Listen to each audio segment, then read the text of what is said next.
저는 지금 자유로운 대한민국에서 새로운 삶을 살고 있습니다.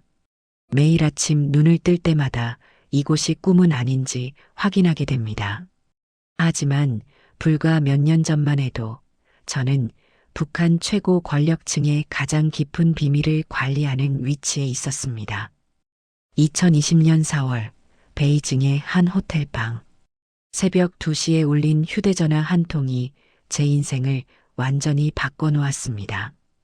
평양의 내부정보원이 보낸 암호 메시지였습니다.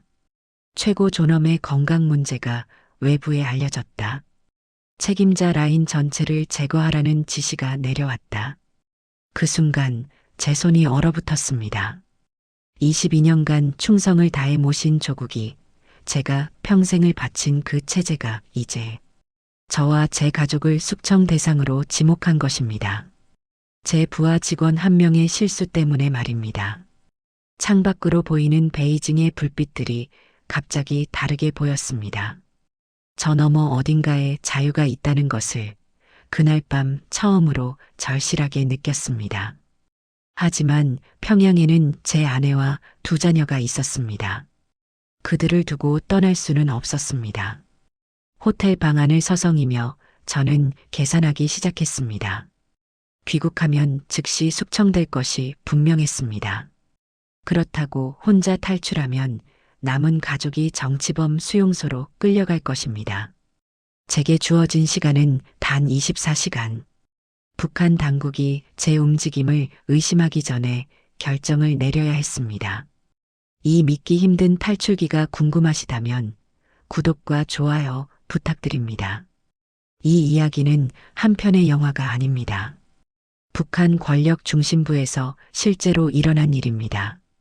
지금부터 제가 어떻게 북한 최고 권력층의 핵심 인물에서 대한민국의 자유 시민이 되었는지 그 전말을 들려드리겠습니다. 그것은 단순한 탈북기가 아닌 북한 권력의 민낯을 보여주는 증언이기도 합니다. 제 이야기를 제대로 이해하시려면 먼저 제가 어떤 삶을 살았는지 알아야 합니다. 저는 평양에서 태어나 평양에서 자랐습니다. 조부는 항일빨치산 출신이었고 아버지는 당 중앙위원회에서 근무하셨습니다. 저희 집안은 이른바 핵심 계층에 속했습니다. 김일성 종합대학을 졸업한 후 저는 국가보위성에 배치되었습니다. 그것은 제 인생에서 가장 자랑스러운 순간이었습니다. 조국의 안전을 지키는 일, 그보다 더 영광스러운 일이 어디 있겠습니까? 당시 저는 그렇게 믿었습니다. 20년이 넘는 세월 동안 저는 충성심과 능력을 인정받아 승진을 거듭했습니다. 특수보안국 국장이 된 것은 2017년이었습니다. 제 임무는 최고 지도자와 관련된 모든 민감한 정보를 관리하는 것이었습니다. 의료 기록, 가족 관련 사항, 그 어떤 것도 외부로 새어나가서는 안 되는 정보들이었습니다. 평양 문수거리의 특별 아파트에서 저는 가족과 함께 살았습니다. 아내는 당 간부였고 딸은 평양 외국어 대학에 다녔으며 아들은 만경 대형 명학원에 재학 중이었습니다. 우리 가족은 다른 평양 시민들이 꿈꾸는 생활을 하고 있었습니다. 매일 아침 출근길, 전용 차량이 저를 기다렸습니다. 특별 당원증 덕분에 어느 구역이든 자유롭게 출입할 수 있었습니다. 배급소에 줄을 설 필요도 없었고 특별 상점에서 외국산 물품을 구입할 수 있었습니다. 일반 주민들이 굶주리고 있을 때도 우리 식탁에는 늘 풍족한 음식이 있었습니다. 하지만 이상한 일이었습니다. 제가 높이 올라갈수록, 제가 더 많은 비밀을 알게 될수록 가슴 한편이 불편해졌습니다. 업무상 접하게 되는 문서들 속에는 일반 주민들이 절대 알아서는 안 되는 내용들이 가득했습니다. 권력층의 사치스러운 생활, 해외 비자금, 그리고 주민들을 통제하기 위한 각종 공작들 말입니다. 어느 날 밤 딸아이가 물었습니다. 아버지, 우리 학교 친구 집은 왜 배급이 안 나온대요? 우리는 이렇게 잘 사는데요. 저는 그 질문에 제대로 대답할 수 없었습니다. 그건 그 집안의 성분이 우리와 다르기 때문이란다라고 얼버무릴 수밖에 없었습니다. 아내는 눈치가 빠른 사람이었습니다. 당신 요즘 표정이 어둡네요. 무슨 일 있어요? 저는 고개를 저었습니다. 아무것도 아니요. 그저 업무가 좀 복잡할 뿐이요. 하지만 제 마음속 깊은 곳에서는 무언가가 흔들리기 시작하고 있었습니다. 정기적으로 중국과 러시아 출장을 다녔습니다. 보안 업무 협의가 명목이었지만 베이징이나 모스크바, 거리를 걸을 때마다 평양과는 다른 풍경을 보게 되었습니다. 사람들의 표정이 달랐습니다. 자유롭게 웃고 자유롭게 이야기하고 자유롭게 걸어 다녔습니다. 하지만 저는 그런 생각을 빨리 지워버렸습니다. 저는 조국에 충성하는 간부였습니다. 22년 동안 그렇게 살아왔고 앞으로도 그렇게 살아야 한다고 믿었습니다. 의심은 곧 배신이었고 배신은 곧 죽음을 의미했습니다. 그때의 저는 아직 몰랐습니다. 제가 그토록 충성을 바친 체제가 언젠가 저를 버릴 준비를 하고 있다는 것을 말입니다. 2019년 가을이었습니다. 제 업무에 중대한 변화가 생겼습니다. 최고 지도자의 건강 상태를 관리하고 모니터링하는 특별팀이 구성되었고 저는 그 총책임자로 임명되었습니다. 이것은 최고의 신임을 받는다는 의미였지만 동시에 가장 위험한 비밀을 떠안는다는 뜻이기도 했습니다. 처음 의료진의 보고서를 받아봤을 때 저는 눈을 의심했습니다. 최고 지도자의 건강 상태가 생각보다 훨씬 심각했습니다. 과도한 체중, 심혈관 질환, 당뇨 합병증. 의료진들은 조심스럽게 표현했지만 그 의미는 명확했습니다. 언제든 위급 상황이 올 수 있다는 것이었습니다. 제 임무는 이 모든 정보를 철저히 통제하는 것이었습니다. 의료진의 보고서는 제 손을 거쳐 최상층부에만 전달되었습니다. 담당 의사들은 가족과의 연락도 제한되었고 24시간 감시를 받았습니다. 심지어 그들끼리도 정보를 공유할 수 없도록 분리되었습니다. 2020년 봄 최고 지도자가 중요한 행사에 불참했습니다. 외신에서는 온갖 추측이 난무했지만 저는 진실을 알고 있었습니다. 긴급 수술이 필요한 상황이었던 것입니다. 그 기간 동안 저는 거의 잠을 자지 못했습니다. 정보가 새어나갈까봐, 의료진 중 누군가 실수할까봐 전전긍긍했습니다. 그런데 이상한 일이 벌어지기 시작했습니다. 보이성 내부에서 누군가 저를 감시하고 있다는 느낌을 받았습니다. 제 부하 직원들이 하나둘씩 불려가 조사를 받았습니다. 국장 동무가 평소 어떤 말씀을 하시던가, 외국에 나가서 수상한 행동은 없었는가 같은 질문들이었습니다. 그때 깨달았습니다. 이 체제에서는 아무리 높은 위치에 있어도 안전하지 않다는 것을, 오히려 중요한 비밀을 아는 사람일수록 더 위험한 존재가 된다는 것을 말입니다. 저는 단순히 관리자가 아니라 언젠가 제거해야 할 증인이었던 것입니다. 어느 날 밤 아내가 조용히 물었습니다. 당신, 우리 정말 안전한 거 맞아요? 요즘 당신을 보는 다른 간부들의 눈빛이 예전과 달라요. 저는 아무렇지 않은 척했지만 아내의 말이 맞았습니다. 저를 보는 시선들이 변하고 있었습니다. 존경이 아닌 경계, 신뢰가 아닌 의심의 눈빛이었습니다. 그해 여름 제 직속 부하 한 명이 실수를 저질렀습니다. 중국 출장 중 술자리에서 동료에게 최고 지도자의 건강 문제를 흘렸던 것입니다. 그 동료는 곧바로 보고했고 해당 부하는 즉시 소환되었습니다. 저는 그가 어떻게 되었는지 알고 있었습니다. 그리고 그 다음 순서가 누구인지도 알고 있었습니다. 밤마다 잠을 이룰 수 없었습니다. 22년간 충성을 다했는데 부하 한 명의 실수로 제 인생이 끝날 수 있다는 사실이 믿기지 않았습니다. 하지만 이것이 북한의 현실이었습니다. 공로는 쉽게 잊히지만 실수는 절대 용서받지 못하는 곳. 그것이 바로 제가 평생을 바친 체제의 민낯이었습니다.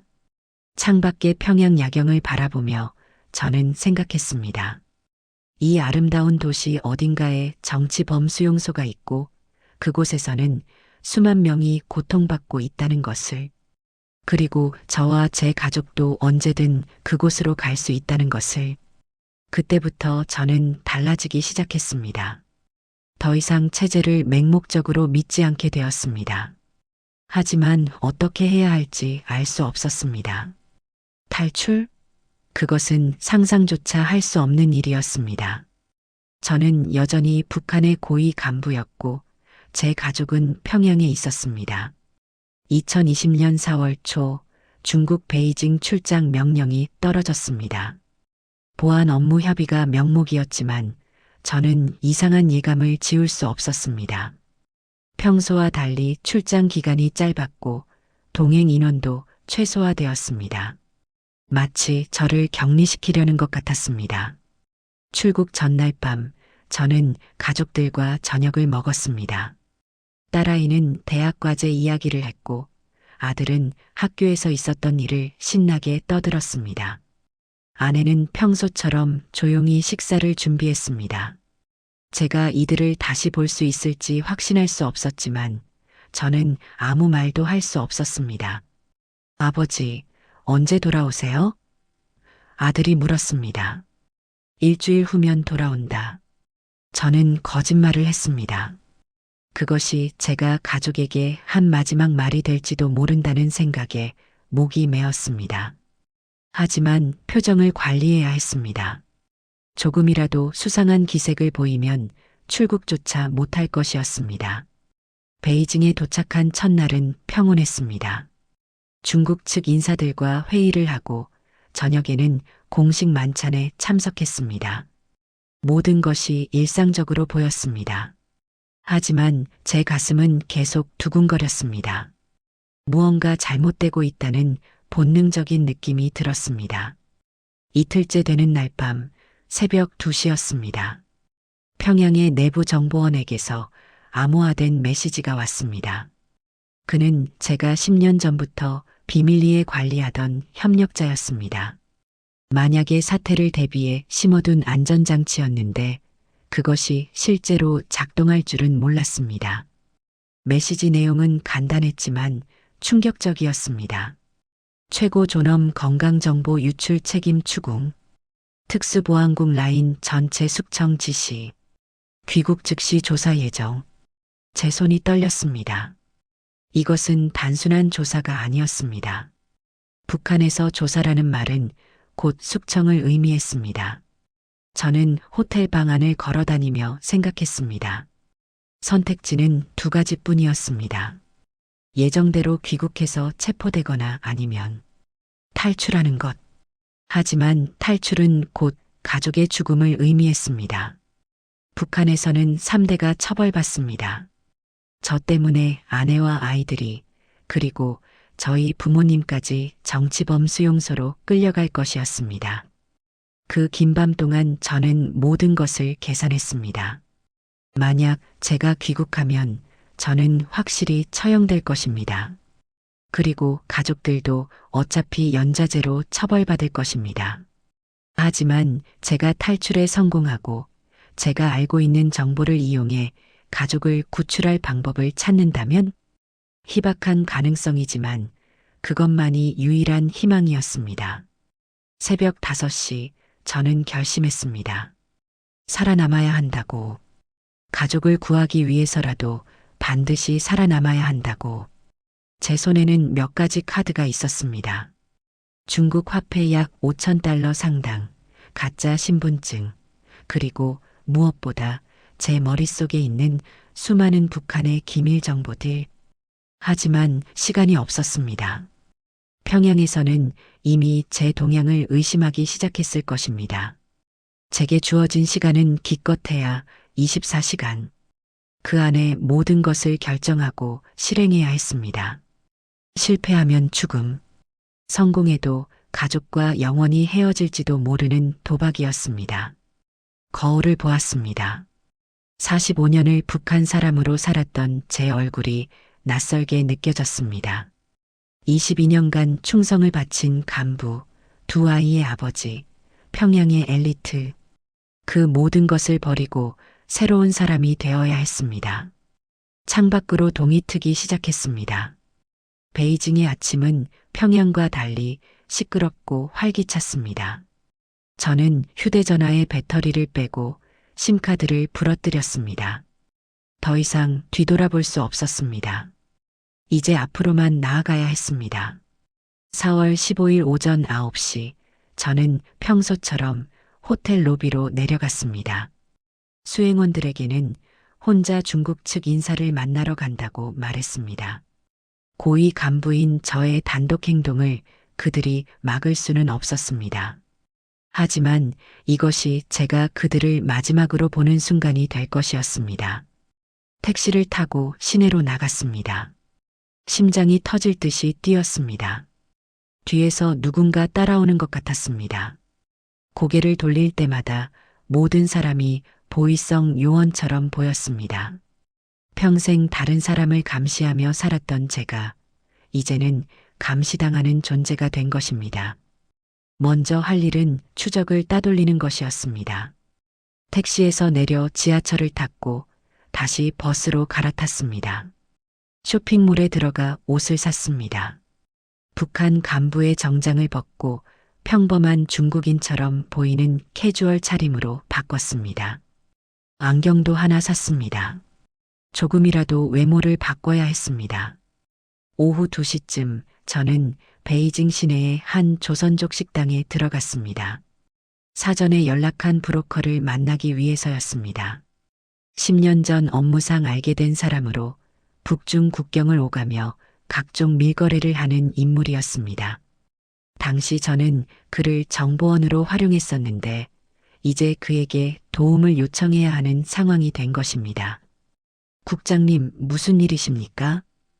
그가 놀란 표정으로 물었습니다. 저는 간단히 상황을 설명했습니다. 남쪽으로 가야 하오. 빠르고 안전한 방법을 알려주시오. 그는 잠시 망설이다가 고개를 끄덕였습니다. 한국 대사관이 가장 확실합니다. 하지만 쉽지 않을 겁니다. 오후 4시 저는 다시 거리로 나왔습니다. 한국 대사관은 베이징 동북부 차오양구에 있었습니다. 하지만 그곳은 중국 공안의 감시가 삼엄한 곳이었습니다. 특히 북한 사람들의 접근을 철저히 차단하고 있었습니다. 브로커가 알려준 방법은 위험했지만 유일한 방법이었습니다. 대사관 인근 호텔에 투숙한 후 새벽 시간을 이용해 대사관으로 진입하는 것이었습니다. 한 번의 기회밖에 없습니다. 실패하면 중국 공안에 체포됩니다.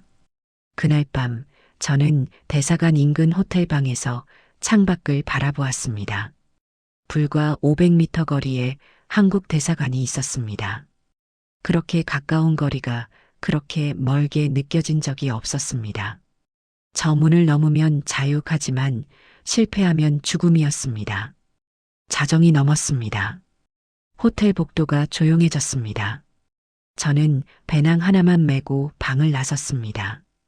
비상계단으로 내려가 후문으로 빠져나왔습니다. 어둠 속에서 대사관을 향해 걷기 시작했습니다. 100m, 50m, 20m. 거리가 가까워질수록 다리가 떨렸습니다. 주변을 경계하는 중국 공안의 모습이 보였습니다. 저는 술 취한 사람처럼 비틀거리며 걸었습니다. 수상하게 보이지 않기 위해서였습니다. 갑자기 뒤에서 중국어가 들렸습니다. 저기 뭐 하는 사람이야? 공안이 저를 발견한 것입니다. 저는 더 이상 망설일 수 없었습니다.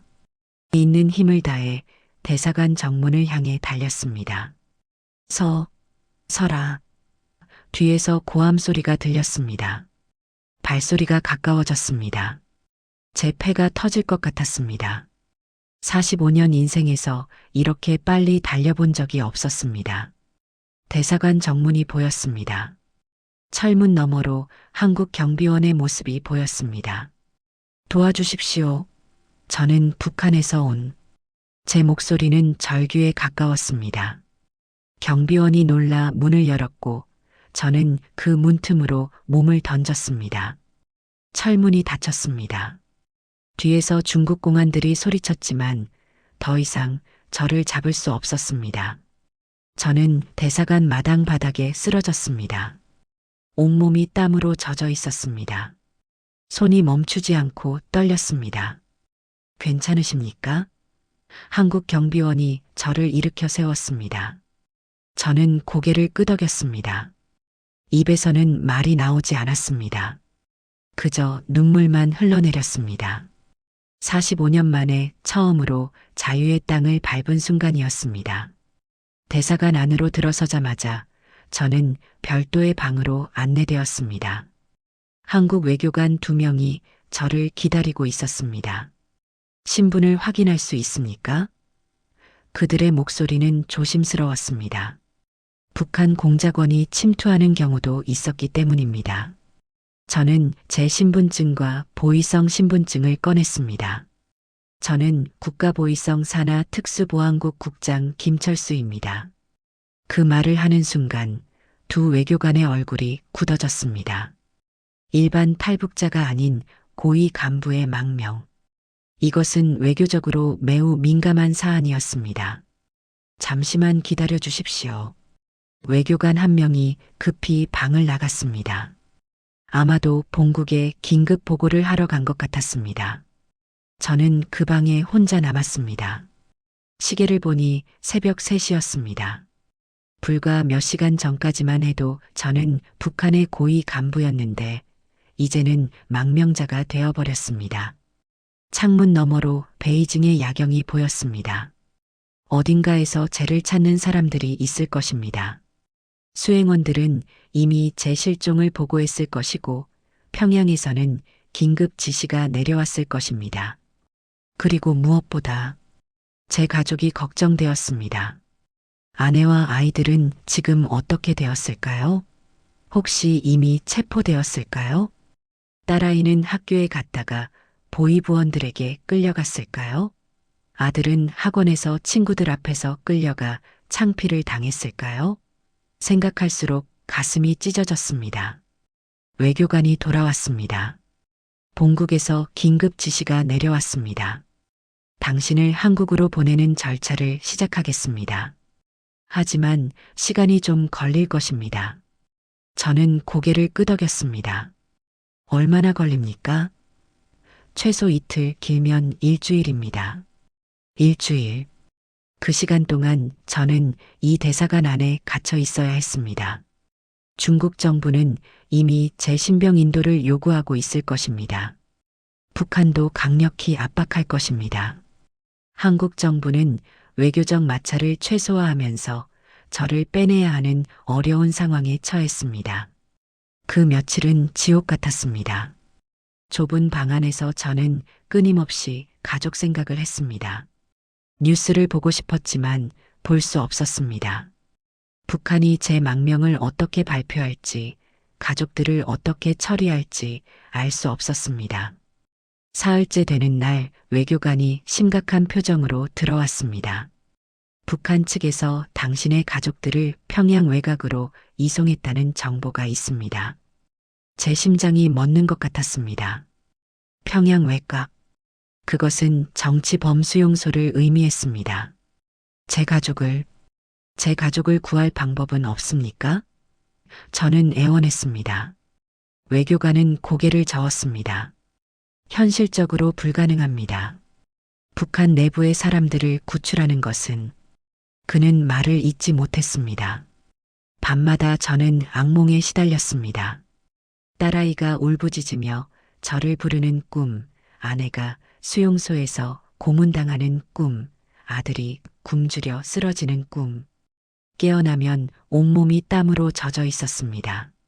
자유를 얻기 위해 가족을 희생시킨 제 자신이 너무나 미웠습니다. 당신은 올바른 선택을 했습니다. 외교관이 위로했습니다. 당신이 북한으로 돌아갔다면 어차피 가족들도 처벌받았을 것입니다.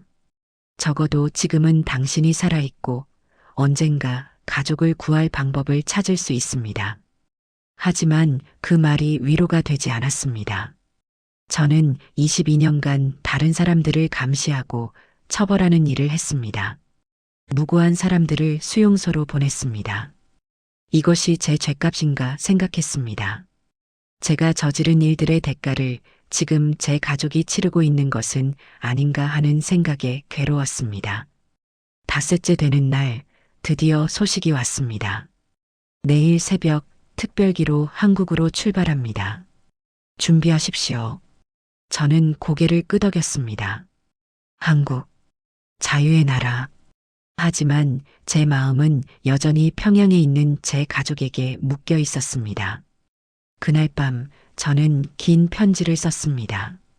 언젠가 가족들이 볼 수 있기를 바라며 미안하다. 너희를 지키지 못해서. 하지만 아빠는 반드시 살아남아서 너희를 구할 방법을 찾을 것이다. 기다려다오. 그 편지를 외교관에게 맡겼지만 그것이 가족들에게 전달될 가능성은 거의 없다는 것을 알고 있었습니다. 4월 21일 새벽 4시 대사관 지하 주차장에서 저는 외교 차량에 탑승했습니다. 창문은 모두 가려져 있었고 저는 뒷좌석 바닥에 몸을 숨겨야 했습니다.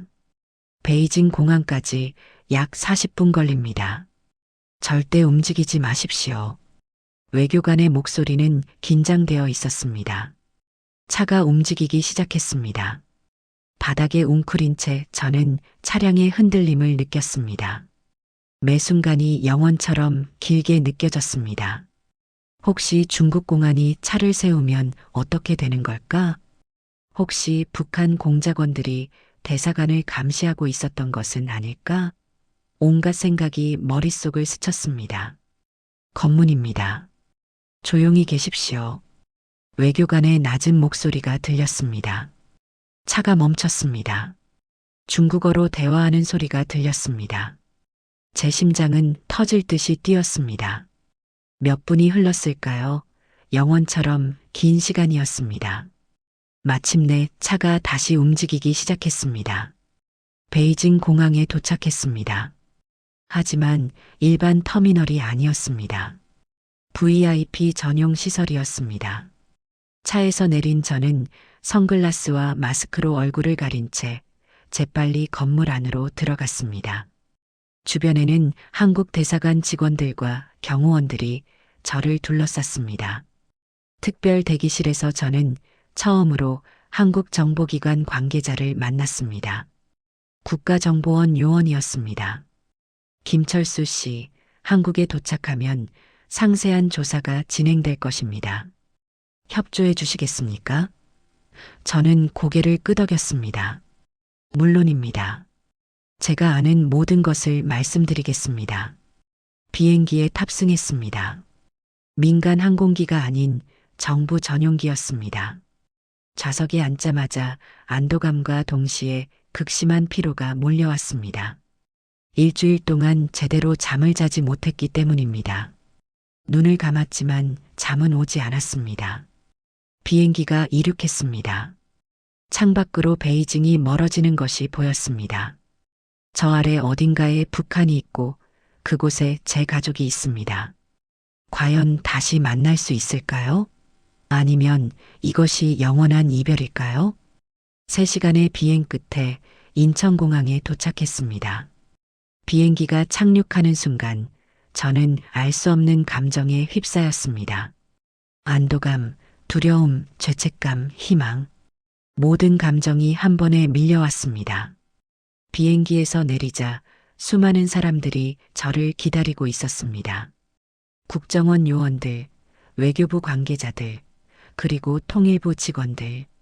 이들 모두 저 때문에 움직인 사람들이었습니다. 북한 고위 간부의 망명. 이것은 단순한 탈북이 아닌 외교적 사건이었습니다. 환영합니다. 한 국정원 고위 관계자가 악수를 청했습니다. 대한민국에 오신 것을 환영합니다. 저는 그의 손을 잡았습니다. 따뜻했습니다. 45년 만에 느껴보는 자유의 온기였습니다. 공항 VIP실에서 간단한 신원 확인 절차가 진행되었습니다. 국가보위성 특수보안국 국장이 맞습니까? 네, 맞습니다. 김정은 관련 기밀 정보에 접근 권한이 있었습니까? 네, 있었습니다. 질문 하나하나가 제 정체성을 확인하는 과정이었습니다. 지금부터 당신은 보호 대상입니다.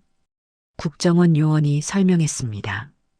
북한의 보복 위협이 있으므로 당분간 안전가옥에서 지내셔야 합니다. 그리고 상세한 조사에 협조해 주셔야 합니다. 저는 이해한다고 대답했습니다. 차량에 탑승해 서울로 향했습니다. 창밖으로 보이는 풍경은 평양과 완전히 달랐습니다. 높은 빌딩들, 화려한 네온 사인들, 거리를 가득 채운 자동차들. 이것이 바로 자유시장 경제의 모습이구나 싶었습니다. 하지만 제 마음은 편하지 않았습니다. 가족들은 지금 어디에 있을까요? 고문을 당하고 있지는 않을까요? 딸아이는 엄마를 원망하고 있을까요? 아들은 아빠가 배신자라는 말을 듣고 있을까요? 생각할수록 마음이 찢어졌습니다. 괜찮으십니까? 옆에 앉은 국정원 요원이 물었습니다. 제 눈에서 눈물이 흐르고 있다는 것을 그제야 알았습니다. 네, 괜찮습니다. 그저 가족 생각이 나서요. 그는 아무 말 없이 고개를 끄덕였습니다. 그도 수많은 탈북자들을 봤을 것입니다. 모두가 가족을 두고 온 사람들을. 서울 외곽의 안전가옥에 도착했습니다. 여기서 당분간 지내시게 될 겁니다. 필요한 것이 있으면 언제든 말씀하십시오. 방 안으로 들어가 침대에 앉았습니다. 이 침대는 부드러웠습니다. 평양의 제 집보다 더 편안했습니다. 하지만 마음은 전혀 편안하지 않았습니다. 그날 밤 처음으로 한국 땅에서 잠을 잤습니다. 꿈속에서 저는 평양에 있었습니다. 딸아이가 아빠, 왜 우리를 버렸어요? 라고 울부짖었습니다. 깨어나 보니 새벽이었습니다. 이제 새로운 삶이 시작되었습니다. 하지만 과거는 여전히 저를 놓아주지 않았습니다. 한국에 온 지 일주일 후 본격적인 조사가 시작되었습니다. 국정원 조사관들은 매우 전문적이었습니다. 김정은의 건강 상태에 대해 말씀해 주십시오. 특수보안국의 조직 구조는 어떻게 됩니까? 최근 북한 내부에서 숙청된 인물들이 있습니까? 하루에 6시간씩 일주일에 닷새 동안 조사가 진행되었습니다. 저는 제가 아는 모든 것을 털어놓았습니다. 22년간 보위성에서 근무하며 알게 된 정보들, 김정은 정권의 내부 사정들, 권력층의 비리와 부패, 가리고 주민 탄압의 실상까지. 조사관들은 제 증언을 듣고 충격을 받은 것 같았습니다. 이 정도일 줄은 몰랐습니다. 한 조사관이 중얼거렸습니다. 북한 체제가 이렇게까지 부패하고 잔인할 줄은. 저는 씁쓸하게 웃었습니다. 제가 그 체제를 유지하는 데 일조했습니다. 그것이 제 죄입니다. 석 달 후 기본적인 조사가 끝났습니다. 저는 하나원으로 이송되었습니다. 북한 이탈 주민들이 남한 사회에 적응하기 위해 교육받는 곳입니다. 그곳에서 저는 처음으로 다른 탈북자들을 만났습니다. 함경도에서 온 아주머니, 양강도에서 온 청년, 평양에서 온 학생. 그들의 이야기는 모두 달랐지만 한 가지는 같았습니다. 모두 가족을 두고 왔다는 것. 모두 북한에서의 고통을 견디다 못해 탈출했다는 것. 저는 그들 속에서 제가 특별하지 않다는 것을 깨달았습니다. 하나원에서의 삶은 이상했습니다. 처음으로 자유롭게 말할 수 있었습니다. 누군가 감시하지 않았습니다. 인터넷을 자유롭게 사용할 수 있었습니다. 뉴스를 제약 없이 볼 수 있었습니다. 북한에서는 상상도 할 수 없던 일들이었습니다. 어느 날 저녁 강사가 우리에게 유튜브를 보여줬습니다. 여러분, 이것이 자유입니다.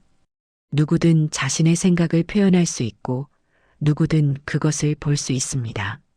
화면에는 북한을 비판하는 영상들, 김정은을 풍자하는 콘텐츠들이 가득했습니다. 북한에서라면 즉시 처형감인 내용들이었습니다. 하나원을 수료한 후 저는 서울의 작은 아파트에 정착했습니다. 정부에서 지원해준 곳이었습니다. 처음으로 혼자 사는 삶, 처음으로 자유로운 삶. 하지만 그 자유가 때로는 무겁게 느껴졌습니다. 슈퍼마켓에 갔을 때 압도당했습니다. 수백 가지 종류의 라면, 수십 가지 브랜드의 우유, 끝없이 늘어선 과자들. 북한에서는 배급소에서 주는 것을 받기만 했는데 여기서는 선택을 해야 했습니다. 선택의 자유. 그것이 때로는 혼란스러웠습니다. 밤이 되면 여전히 가족 생각에 잠을 이루지 못했습니다. 국정원을 통해 북한 내부 소식을 간접적으로 듣게 되었습니다. 제 가족은 평양에서 추방되어 지방으로 보내졌다고 했습니다. 최소한 정치범 수용소는 아니라는 소식에 안도했지만 여전히 마음이 아팠습니다. 1년이 지났습니다. 저는 탈북자 지원 단체에서 일하기 시작했습니다. 제 경험을 살려 새로 온 탈북자들을 돕는 일이었습니다. 처음에는 모든 것이 낯설 겁니다. 하지만 시간이 지나면 적응할 수 있습니다. 저도 그랬으니까요. 어느 날 한 청년이 물었습니다. 국장님은 후회하지 않으세요? 가족을 두고 온 것을. 저는 잠시 생각했습니다. 매일 후회합니다. 하지만 동시에 매일 감사합니다. 제가 살아있기 때문에 언젠가 가족을 구할 희망이 있으니까요. 지금 저는 자유로운 대한민국에서 살고 있습니다. 아침에 일어나 커피를 마시고 뉴스를 보고 자유롭게 거리를 걸을 수 있습니다. 누군가를 두려워하지 않아도 되고 생각을 숨기지 않아도 됩니다. 이것이 바로 자유입니다. 45년간 저는 북한 체제를 위해 살았습니다. 저는 그 체제가 완벽하다고 믿었습니다. 하지만 그것은 거짓이었습니다. 북한은 소수의 권력자들만을 위한 나라이고 대다수 주민들은 공포 속에서 살아가는 거대한 감옥입니다. 여러분께 말씀드리고 싶습니다. 자유는 공짜가 아닙니다. 누군가는 목숨을 걸고 그것을 얻습니다. 지금 여러분이 누리는 자유, 그것이 얼마나 소중한 것인지 잊지 마십시오. 그리고 북한에 남겨진 2,500만 명의 동포들을 기억해 주십시오. 저는 오늘도 기도합니다. 언젠가 제 가족을 다시 만날 수 있기를, 그리고 북한의 모든 주민들이 자유를 누릴 수 있는 날이 오기를. 그날까지 저는 이 이야기를 계속 전하겠습니다. 북한의 진실을, 자유의 소중함을. 이것이 저의 이야기입니다. 북한 최고 권력층에서 자유시민으로, 탄압자에서 증인으로 살아가는 한 사람의 이야기입니다. 감사합니다.